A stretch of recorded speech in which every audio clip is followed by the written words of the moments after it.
आज चाकण औद्योगिक नगरीमध्ये शरद पवार आणि छगन भुजबळ हे एकत्र एका व्यासपीठावरती येणार आहे। याचं निमित्त ठरतंय चाकण कृषी उत्पन्न बाजार समितीमध्ये महात्मा फुले आणि क्रांतीसूर्य सावित्रीबाई फुले यांच्या पूर्णाकृती पुतळ्याचा अनावरण सोहळा आहे।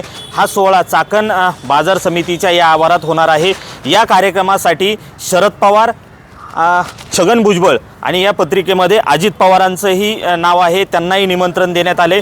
त्यामुळे चाकणमध्ये आज राज्यातले 3 प्रमुख नेते एकत्र येणार आहे। शरद पवार आणि अजित पवार एकत्र येणार असल्याची चर्चा होती। या कार्यक्रम पत्रिकेमध्ये अजित पवारांनाही निमंत्रण देण्यात आले।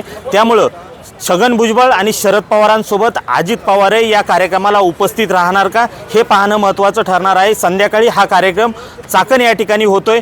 शरद पवारांच्या उपस्थितीमध्ये हा सोहळा या ठिकाणी होत असताना छगन भुजबळांची उपस्थिती महत्त्वाची मानली जाणार आहे। त्यामुळे या सोहळ्यातून शरद पवारांसमोर छगन भुजबळ काय बोलतात आणि अजित पवारांची या ठिकाणी हजेरी लागणार का हे पाहणं महत्त्वाचं ठरणार आहे। रोहिदास गाडगे, साम टीव्ही न्यूज, चाकण, पुणे। देश विदेशातील प्रत्येक घडामोडींचे लाईव्ह अपडेट मिळवण्यासाठी आता साम टीव्हीच्या सर्व सोशल मीडिया प्लॅटफॉर्मला लाईक, फॉलो आणि सबस्क्राईब करा। तसंच सर्व नोटिफिकेशनसाठी बेल आयकॉन प्रेस करायला विसरू नका।